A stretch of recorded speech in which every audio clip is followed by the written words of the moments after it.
د کهنۍ په شروعات کې مونږ دوه کسان وینو چې په یو کشتۍ کې روان دي. د سفر په دوران کې دوی یو ټاپو ویني او هغه ټاپو ته لاړ شي. خاوند یې کشتۍ وتړي او ښځه په یوازې توګه همغلته لاړه شي. د تللو په وخت کې هغه داسې ځای ته ورسیږي چې بیخي ناارامه او بې سکونه وي. هغې ته داسې محسوسیږي چې تر شا یې څوک شته، نو هغه له هغه ځایه وتښتي او د یوې ونې تر شا پټه شي.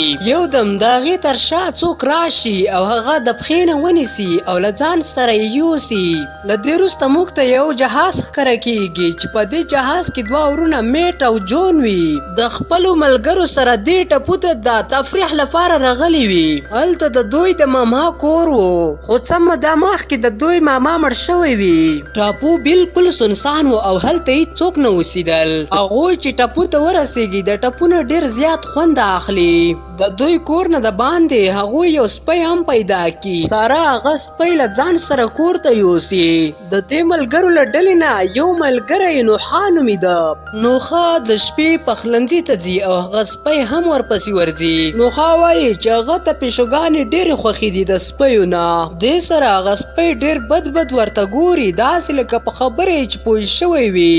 نوحا ته یو څه عجیبه ښکاري او هغه له پخلنځي راوځي او هغه سپی هم له هغه ځایه وتښتي. ساره ډېره زیاته پرې خفه شي او له جان سره یو ځای د سپي په لټون پسې راووځي. هغوی هغه سپی د کور نه د باندې پیدا کړي، خو چې ورنږدې شي یو غټ سپی پرې حمله وکړي. هغه سپی ساره په پښو باندې وخوري او له هغه ځایه وتښتي. نیکي وایي چې دا خو ډېر زیات ژور زخم دی، باید موږ جهاز تیار کړو له دې ځایه لاړ شو.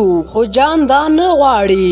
هغه وایي چې دا دومره لویه مسله نه ده. که د سپي د چیچلو ضد واکسین د 7 ورځو لپاره ولګول شي نو زهر به بدن ته داخل نشي. او بیا ساره د جان خبره ومنله. میټ د شپې مهال نیکي ته وایي چې پخوا د سپیو د روزنې یو کیمپ و دلته، او د دوی په ماشومتوب کې دوی به هلته د خپلو وړو سپیو سره لوبې کولې. او میټ وایي چې هلته یو سپی ناروغ شو نو ټول سپي له دې ناروغۍ له وجې مړه شول.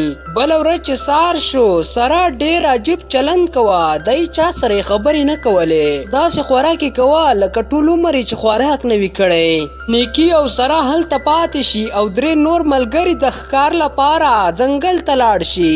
نوحا هلته د ځنګل نه تصویرونه اخلي، خو ناڅاپه یې مخې ته یو سپی راشي. نوحا هڅه کوله چې ورو ورو شاته لاړ شي، خو چې شاته یې وکتل شاته یو بل سپی هم و. دی شاوخوا نظر واچوي چې هرې خواته سپي وګوري نو پوه شي چې دی سپی راګیر کړی دی. نوحا ځان بچ کوي او له هغه ځایه وتښتي او جان او میټ ته خپل ځان ورسوي. هغو ته وایي چې په دې ټاپو کې ډېر سپي دي، دا ځای زموږ لپاره محفوظ نه دی. او بیا ناڅاپه د هغوی مخې ته همغه سړی راځي چې د فلم په شروع کې موږ ته د کشتۍ په سر ښودل شوی و. د هغه حالات ډېر زیات خطرناک وو، داسې چې هېڅ یې هم نشو ویلی. بیا هم دی خپله کیسه دوی ته وکړي. بیا ناڅاپه ډېر زیات سپي راځي او هغه سړی ووژني. کله چې دغه 3 وړه دغه حالات وویني نو ځانونه بچ کوي او له دغه ځایه تښتي. کله چې دوی کور ته راورسېږي نو دوی ویني چې نیکي او ساره لمبو وهي او را روانې دي، او د دوی تر شا ډېر زیات شمېر سپي را روان دي. دوی ډېرې چیغې وهي. ساره او نیکي ته وایي چې زر کور ته را دننه شئ. بیا ټول دننه کور ته لاړ شي. بیا د هغو سپیو نه یو د نیکي پښه نیسي. بیا جان یو غشی د سپي په طرف ګزار کړي. دغه غشی د نیکي په پښه کې ننوځي. په دې سره هغه سپی له دې ځایه وتښتي او نیکي کور ته دننه کړي. بیا د نیکي د پښې نه هغه غشی وباسي او له دې ځای نه د تلو پلان جوړوي. دې سره یو سپی د کور ښیښه ماتوي او پر نوح حمله کوي. جان راشي او نوح د دې سپي نه خلاص کړي. په ګراج کې یو موټر وي. میټ تیار شي چې هغه ته د باندې ورووځي، خو د باندې ډېر زیات شی سپي د ده انتظار کوي. ګرانو کتونکو، دا و د دې کهانۍ لومړۍ برخه. که تاسو د دې کهانۍ دوهمه برخه غواړئ نو د دوهمې برخې لپاره لازمي کمنټ وکړئ او زموږ چینل د داسې نورو ښایسته ویډیوګانو لپاره در سره سبسکرایب کړئ.